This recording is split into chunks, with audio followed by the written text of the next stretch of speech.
on to delight audiences nationwide with their wisdom, compassion, and humor. Even though they were born on opposite sides of the globe and grew up in very different cultures, Dr. Dyer and Dr. Chopra evolved along similar paths. They both earned doctoral degrees, Dr. Dyer in counseling psychology, Dr. Chopra in medicine. And they embarked on successor and Dr. Chopra evolved along similar paths. They both earned doctoral degrees, Dr. Dyer in counseling psychology, Dr. Chopra in medicine. And they embarked on successful careers in their chosen fields. However, like all great thinkers, they soon realized that they had more to offer than was available in the confines of established doctrines. Setting out on their separate journeys, they explored concepts and ideas ranging from the texts of ancient philosophies to the latest scientific advances. Today they have emerged as world leaders in the fields of self-development and mind-body medicine. These best-selling authors have brought us The Sky's the Limit, You'll See It When You Believe It, and Real Magic from Dr. Dyer, and Quantum Healing, Perfect Health, and Unconditional Life from Dr. Chopra. They have separately authored many audio tapes and have appeared on major television and radio shows worldwide. Recently, Dr. Dyer and Dr. Chopra met again at the Church of Today in Warren, Michigan, to create a very unique event that Quantum Publications is now pleased to offer you. The program begins with individual talks by Dr. Dyer and Dr. Chopra and concludes with a highly entertaining interaction between these two great minds. This tape series is dedicated to the memory of Reverend Jack Boland, a great friend of mankind and a true believer in living beyond miracles. Now let's join Dr. Wayne Dyer.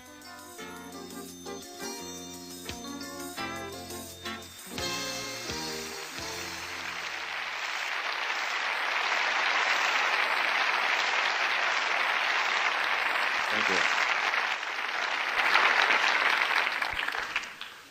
Thank you.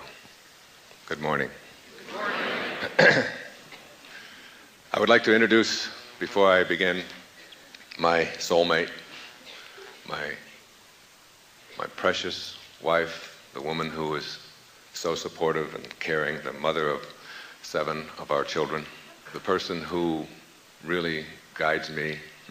When I heard Bette Midler sing, "You Are the Wind Beneath My Wings," I knew that she was dedicating that to my wife, Marcy Dyer, who's here with me today.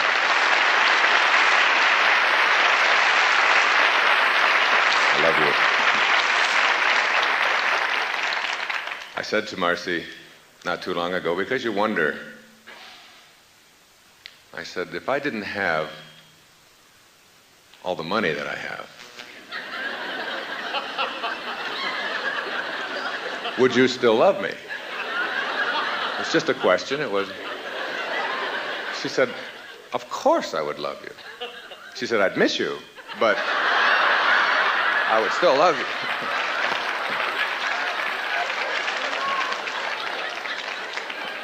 No, she didn't really say that.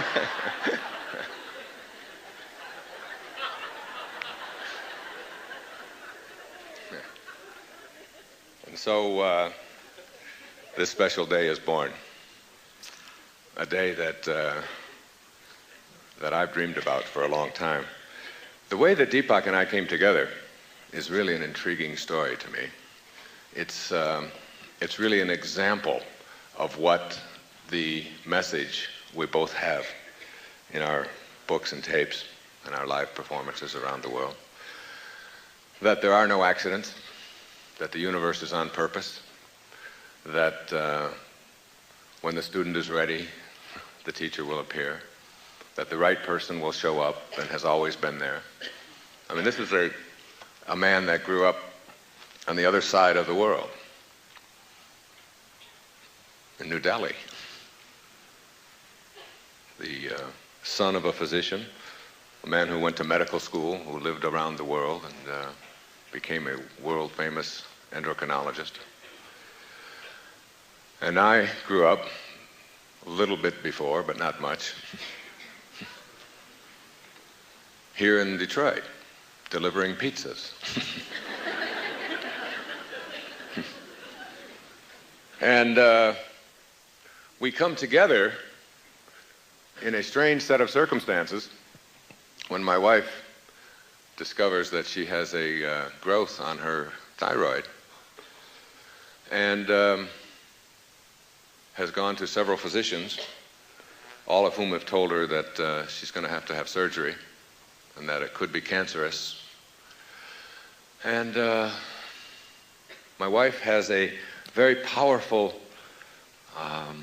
knowing within her. It's very different than a belief.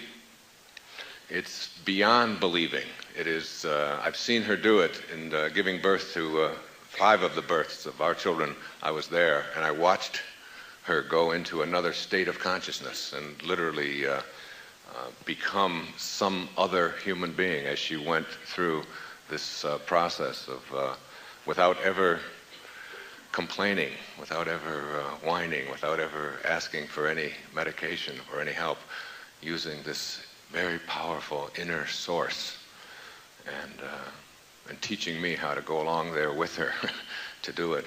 I've seen her do that, and I knew that she had this knowing when she was told that she had this growth. Now, I had heard of the name Deepak Chopra as just a funny Indian name. I mean, who's named Deepak? I mean, please. I promise you, at Denby High School, there wasn't a Deepak in any of my classes. And I'm sure in New Delhi, there wasn't a Wayne either.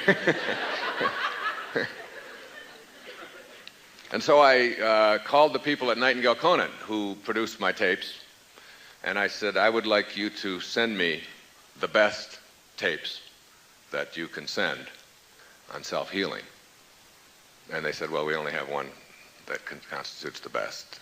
And they sent me Magical Mind, Magical Body. And I listened to them that day. And I turned them over to my wife. And she listened to them. And she said, I've got to meet this man. I've got to ask him about this thyroid thing. And lo and behold, the next Saturday, Deepak and I were on a program together in San Francisco that Louise Hay has been putting on, Visions of the Future. And after his talk, early in the morning, I was speaking late in the afternoon and he was on in the morning, I went over to this man where there were hundreds of people standing in line asking for autographs. And he stopped and he turned around and he looked at me and he said, I've always respected and admired you. Now, this is a physician.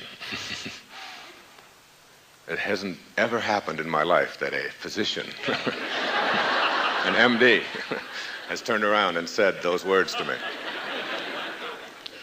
And I had an instant, what they call in Buddhism a satori, an instant kind of awakening, a feeling of love for a man that I don't think I'd ever experienced before. It was like a falling in love in a moment.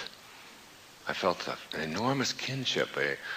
I felt that we were brothers who were brought together from different parts of the world. 3 weeks later, we were again on the same program in Seattle, and I told Deepak about my wife's thyroid, and he said, bring her to Seattle. And we flew out to Seattle and spoke again and had lunch. And since that day, we have become fast friends, colleagues, and my new book, which will be out in about 2 months, is dedicated to Deepak. My wife went to the Ayurvedic Health Center in Lancaster, and at the end of a week, with her knowing and with meditation and panchakarma treatments, she had shrunk that nodule down to where it's almost invisible. So there is something that brings people together. Thursday night, Marcy and I had dinner with the 6th man to walk on the moon, Edgar Mitchell. Someone you might want to think about bringing to your church sometime, Michael. A wonderful spiritual man. Dr. Mitchell and his wife Sheila And we were talking in this restaurant, this Thai restaurant in Florida, and he talked a little bit about his experience in space. And one of the things that he said that he had when he was in space was this incredible awakening. When he came back from the Apollo 14 mission in 1971 after walking on the moon, he left the astronaut corps very shortly thereafter because he no longer felt that he was a scientist. He had gone from being a scientist to being a spiritual metaphysician. He had an awareness, he said, that there is an intelligence to this entire system that we all find ourselves a part of. And that intelligence, even though it's invisible, is so powerful and so perfect. He said, I looked to the left and I could see an infinity of perfection. Every single planet and every single star to infinity was perfectly synchronized and in perfect movement, moving at thousands of miles an hour to who knows where and from who knows where. All connected by some invisible thread of nothingness. And he said, I looked to my right and I could see this tiny blue planet about the size of a quarter. And on that quarter, as you looked from the perspective of walking on the moon, were all of our troubles and all of our difficulties and all of the things that we think are so important in a quarter, cumulatively, all 5.5 billion of us on this little quarter. All of our worries of whether or not Michigan really can beat Cincinnati. Can 5 freshmen really do this? All of the concerns that we have, all of the freeways and all of the traffic jams and all on this little quarter. And he said that moment was a satori experience, an instant awakening. So you begin to develop as you become more tuned in to this higher consciousness that we'll be talking about here today, and begin to tap into it and use it, not just as something to dazzle your friends with, but as a way to create a life of miracles. As you get good at this and have this knowing that healing and abundance and happiness and relationship perfection and all of the things that we seem to think are not within our purview to have, all become everyday miracles. This consciousness, this invisible something or other that winds through it all. We get obsessed in our culture with what you call it. You know, what is its name? We fight wars over what you call it. And it isn't at all what you call it. It doesn't matter what you call it. It doesn't matter what label you place on it. As Kierkegaard, the great Danish theologian, reminded us, once you label me, you negate me. And the same is true for this invisible intelligence that allows this whole universe to hang together. From the tiniest little cell in our body to the planets moving and to the galaxies beyond. This invisible intelligence makes it all work. It's interesting when you try to get a perspective on what it is and how it works. When I arrived for my second visit to Lancaster in February, I had been having a dream, for the last couple of decades, about being out in the middle of the woods. And in this woods, I would walk along, and I would all of a sudden come upon a beautiful pond and it would be frozen over.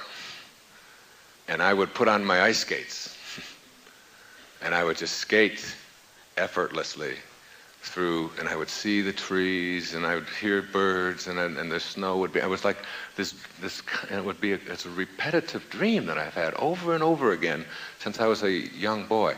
See, I grew up not far from here, in Mount Clemens for some years, in a series of foster homes, and then on the east side of Detroit when my mother got her family back together.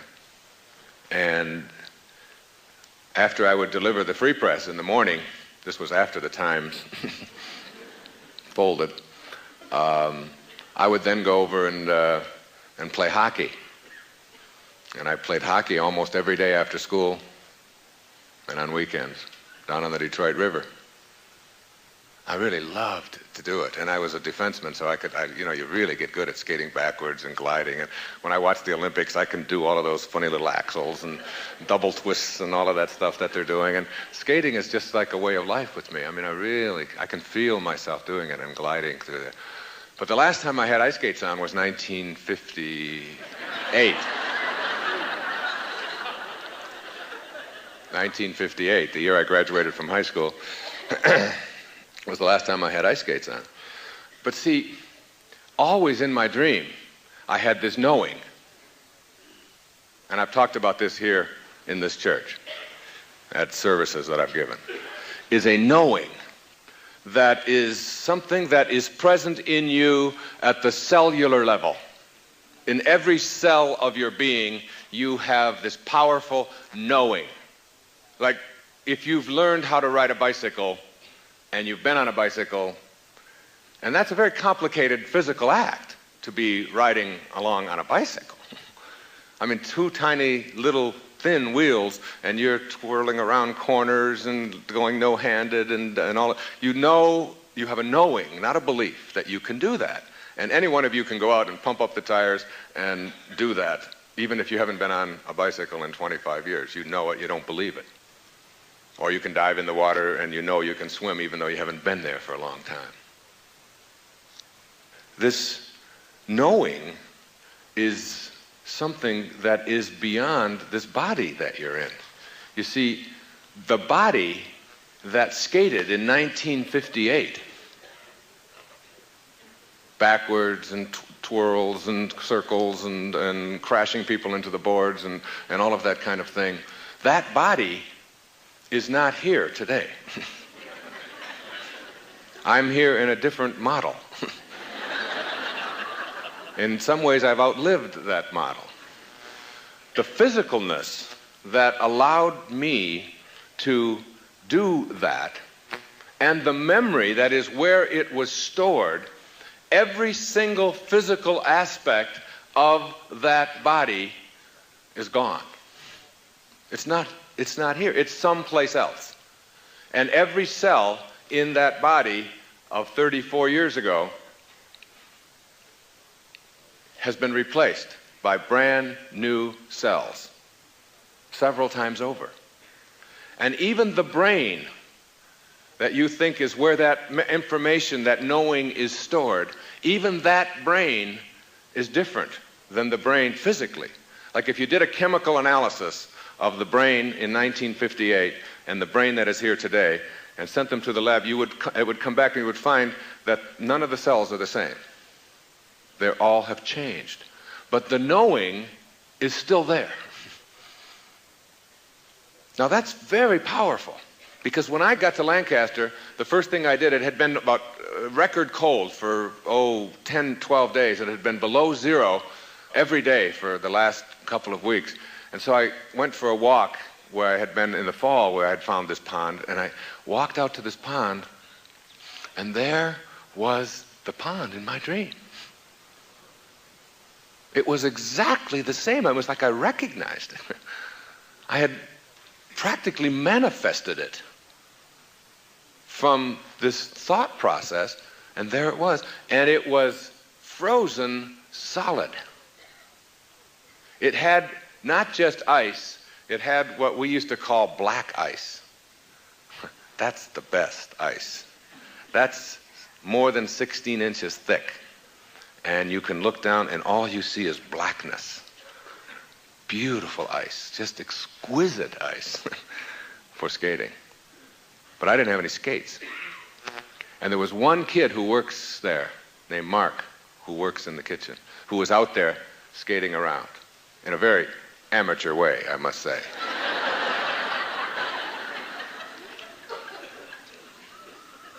So I said to Mark, I reached into my pocket and I gave him some money, a lot of money. And I said, Mark, I need a pair of skates today. He said, it's Sunday. I said, I need skates today, Mark, and you can keep the change. That afternoon, a pair of skates was manifested. Brand new hockey skates. And I walked down to that pond that afternoon and I put them on, and there I was. I skated 23 hours that week. Just every day I would go out there and I had the time of my life, all by just living out this wonderful fantasy. And what I want to suggest to you is that the knowing, the powerful knowing that was there, that I could do that, and I could still have all those moves, and they were all there, and I didn't fall one time the whole week. And I was able to do all of the things, even though I had a brand new body and a brand new brain and nothing left of that physicalness. Whatever that intelligence, that invisible intelligence is that allowed me to do it before, it had somehow transcended my physicalness. And I suggest to you, and Deepak will bring it home powerfully to you, that this intelligence is something that we can all access and create, not just what we do in our physical world every day, which is where it all comes from, but we can begin to create miracles for ourselves in our lives. Aldous Huxley, in the Perennial Philosophy, he talked about 3 things that all ages of man and all civilizations since the beginning of time all have had in common about what I'm talking about here this morning. All ages, all civilizations, from the ancient cavemen and their totems to the African traditions, to the New Guinea traditions, to the European and the Eastern traditions, and the Indian and the Japanese tradition. And these are people and places that have never intersected with each other in a physical way. All of them have had what Huxley called 3 things they have in common. If you look at the philosophers, the people who have spoken for their people at that time, they've all believed that there is an invisible intelligence beyond the world of the changing. All ages of man, somehow, their most enlightened beings know this. There is an invisible world beyond the world of the changing. Number 2, all ages, all civilizations who've never intersected with each other have all believed that that invisible intelligence is a part of every single human being. All ages. That it isn't something that is some people get and some people don't. It excludes no one. And 3, all ages of man have known and believed that the purpose of life is to discover God, or to discover whatever it is that you want to call that invisible intelligence that suffuses all form in the universe and allows not only you to take notes and to ice skate after 34 years of being away from them, but it allows the flowers to grow, and it allows the planets to align, and it allows the whole thing to exist. So if you want to call it God or soul or spirit or consciousness or Ralph, it doesn't really make any difference what name you put on it. It is not what you call it. It is in every one of us. We all have it. We couldn't be here without it. See, you will discover, as I discovered when my grandmother died, that when they weighed her just before her death at the age of 94 at Henry Ford Hospital, that she weighed 133 pounds. And then after she died, and there was this package, this container left that they were preparing to embalm. It wasn't my grandmother. It was now just a package. That it weighed 133 pounds as they waited for the death certificate. Powerful metaphor there for me in that moment was that whatever it is that constitutes your very life, it doesn't weigh anything. When life leaves the package that you showed up in, the package weighs the same. So your life is something other than the package. And when you get that, you understand that who you are is really this soul with a body, rather than this body with a soul. Or as I said, and you'll see it when you believe it, you're a human being. You're not a human being having a spiritual experience. You're a spiritual being having a human experience.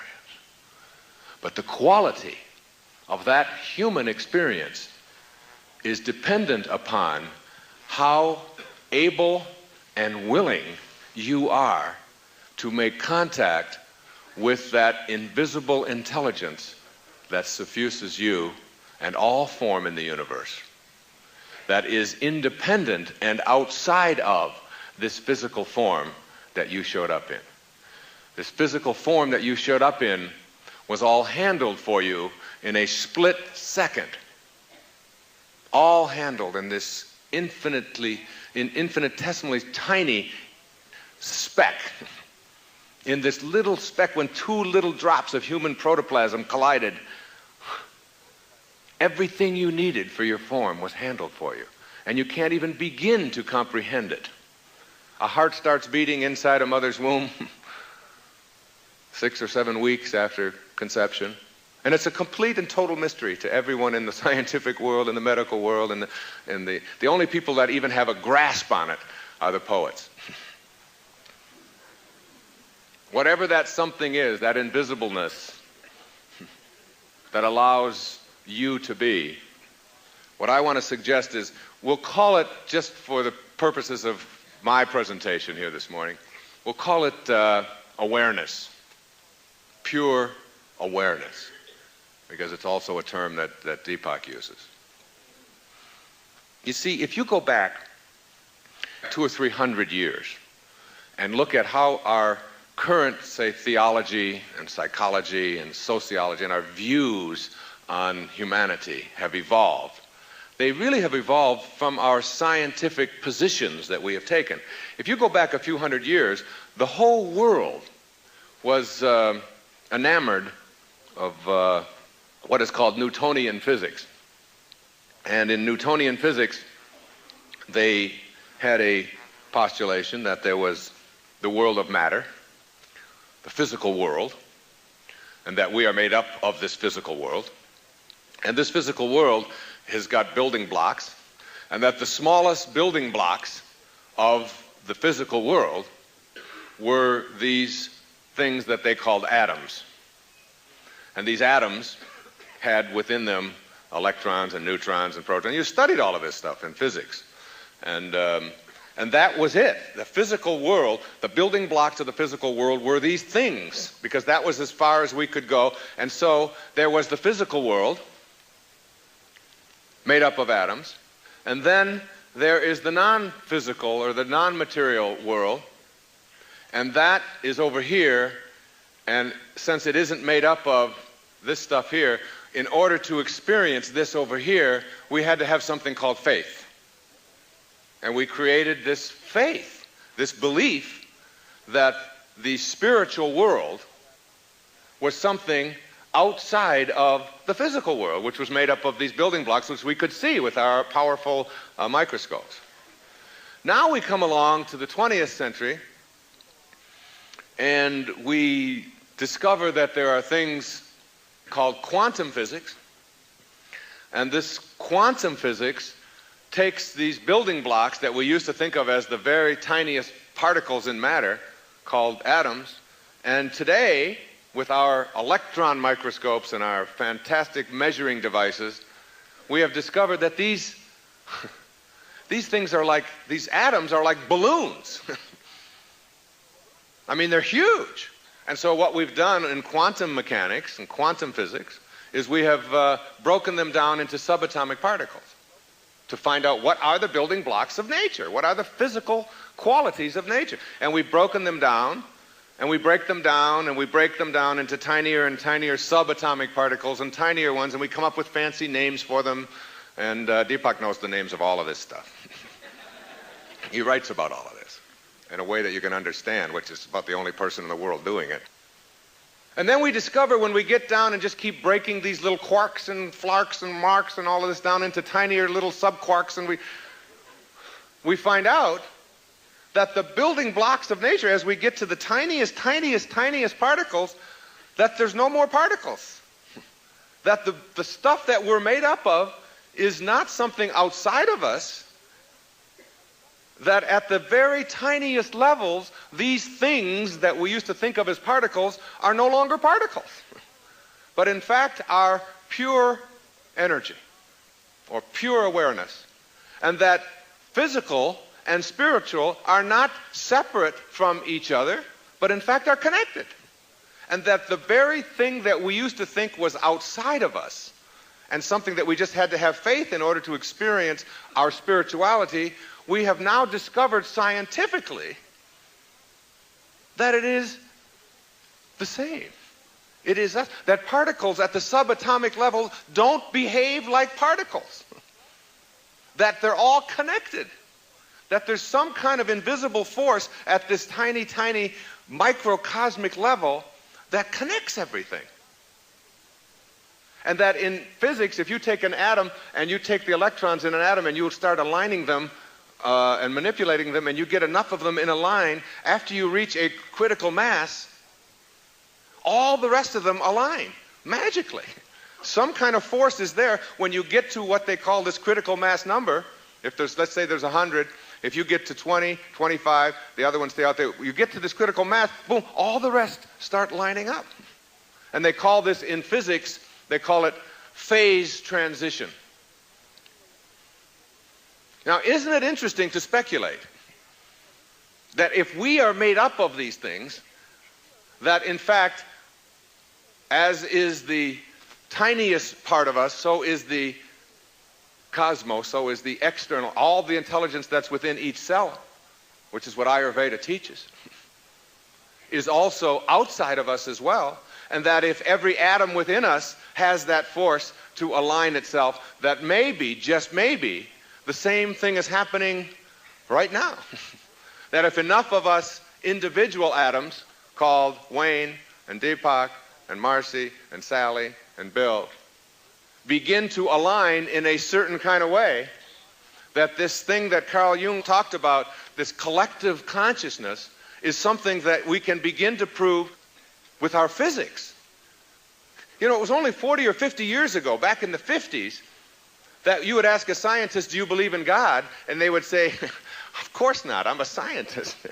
Now you ask a scientist, do you believe in God? And 95% of them will say, of course, I'm a scientist. Because metaphysics, beyond the physics, are beginning, the physicians, the physical-only people, are beginning to say what the metaphysicians have been saying forever. As you think, so shall you be. The kingdom of heaven is within you.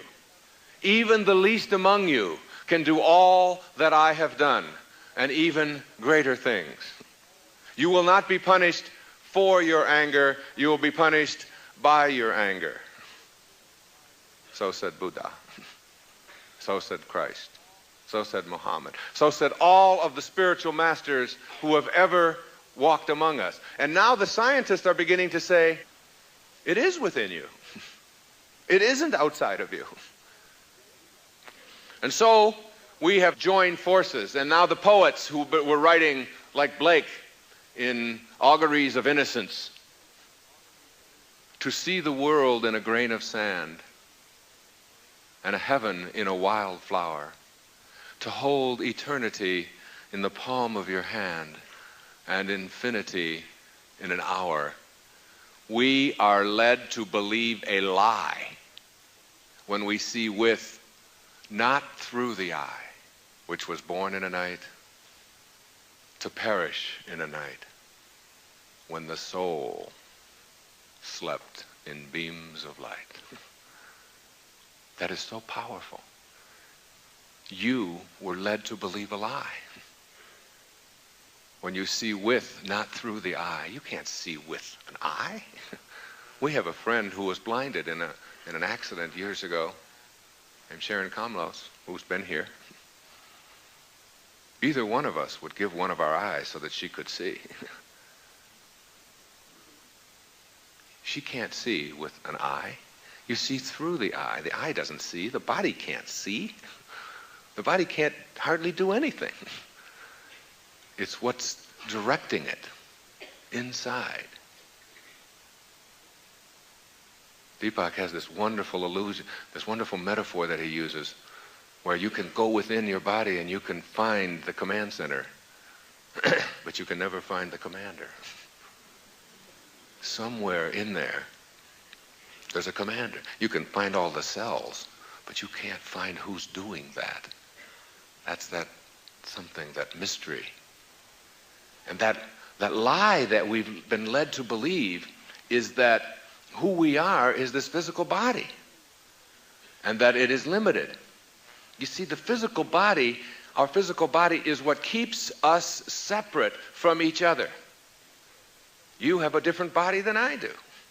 And you believe in that body, and you believe that you're separate, and therefore you believe in there's things for you and there's things for me. But on a round planet, somehow we've got to learn, and we are in a new phase transition, that on a round planet, there's no choosing up sides. There are no sides. And we have to discover that not at the physical level, because that's the lie. The physical level, you were born in a night to perish in a night. When the soul, which is another name for it, slept in beams of light, formless, dimensionless, beyond the world of the physical. And so you become and know that you're this spiritual being, having this phenomenal human experience. But your belief is so strong in the lie that Blake refers to, that you are separate, that you are not connected. And yet, if a hijacking takes place in Cyprus, what connects you to the people on that plane, even though it's thousands of miles away on the other part of the one song, the one verse song, one song, on the other side of the one song, what connects you is those feelings that you have for those people who are sitting there staring down the barrel of a gun. Your thoughts, that invisibleness connects you, and you literally can feel their pain. And when you get good at discovering this higher part of yourself, and this higher part of yourself is the subject of our dialogue this afternoon. I can't wait for it. Deepak has just put out a whole program on this. I just finished the last tape just the other day called The Higher Self. Wonderful tape. 6 hours of bliss. You see, the lie you've led to believe works like this. You look at levels of awareness. I've been talking about calling this thing awareness. You look at levels of awareness. And you look at a stone. Now a stone, at the quantum level, is alive. Do you know that if you take a stone and you crush it, and you pulverize it, and you make powder out of it, and then you pulverize it even further and make it as malleable as you possibly can make it, maybe even into liquid, and you send it off to a lab, and you send your brain off to a lab, and you get back the chemical analysis that is the same. There's only so much stuff in the universe to make up the world of form. With so much carbon, there's so much hydrogen, there's so much oxygen, there's so much nitrogen. There's just like a handful of this stuff. And it makes up a stone, and it makes up your brain, and it makes up your arm, and it makes up your nose, and it makes up your house, and it makes up your car, and it makes up the chair, and it makes up everything. It makes up a rhinoceros's horn. The same stuff that makes up you. And you believe that you are that stuff? Don't you see that there's an organizing intelligence that takes carbon and nitrogen and oxygen and hydrogen and whatever all of those other chemicals are, and says somehow in all of its perfection that Edgar Mitchell described, all of its perfection, it says this will organize in such a way that it becomes a horn, and this will become a stone, and this will become a human being. And that stuff is just everywhere. And then you look at this stone, and you say to yourself as you look at this stone, well, yeah, okay, it's got the same physical properties as I do, but it certainly has, let's just say it has no awareness. I mean, what awareness does a stone demonstrate? It just sits there. You can kick it, you can do anything you want to it, and yet at the quantum level, it has enormous awareness. If you let it sit there for 1,000,000 years in the right conditions, it might be a diamond. And in 1,000,000 years, at the quantum level, is a speck, because time doesn't exist there. Time is just, George Carlin defined it, because we can't as scientists. So you need the poets and the comedians. He said, time is nature's way of preventing everything from happening at once. But you know, to a quantum physicist, that's not funny. And you know why? Because everything is happening at once. We just think it's not. Because we've organized ourselves outside of our abilities. And so, this stone has limited awareness, all right? Then we move up to the other kingdom called vegetables. And the vegetable kingdom has, you wouldn't say it has any awareness in it, but it's very different than a stone. It certainly has a lot more awareness than a stone. If you take one of your house plants and you put it over here in the shade, and you got a sunny part over here, something in the organizing intelligence of that plant says, move over this way. And you'll find your plants stretching towards the sun. And you don't say to them, why are you so selfish? What's the matter with you? Why aren't you happy with where you are? And try to make it feel guilty or try to make it feel bad. You accept it for what it is. You don't get mad at it. You don't punish it. You don't say, all right, if you do that, I'm going to put you in an even drier place, in an even darker place. I'll show you. You don't do that. So plants have awareness, much more so than a stone. Even though the physicalness of a plant and a stone are the same. And so is the physicalness of a plant the same as the hair or the skin on your head. And a plant's limited awareness doesn't allow it, for example, to demonstrate being upset when you come along and pick its babies. You know, you take its little baby tomatoes away. It doesn't say, oh, I went through hours of child labor. How can you do this to me? I've been shading these little tomatoes all this time, and now you're just going to take them and slice them up, and you know, it just lets you do it. Until you come up to the animal kingdom, which is the next level of awareness. And in the animal kingdom, there's much, much more awareness than there is in the vegetable kingdom. I mean, you see animals caring for their young, and you see them migrating, and you see them swimming upstream, and you see them nesting and looking for the right place, and finding mates, and taking care of their offspring. You see all kinds of new awareness in the animal kingdom. Most of it is just based on survival. on just sort of getting along, on handling itself, isn't it? This is the end of side 1. Please turn to side 2.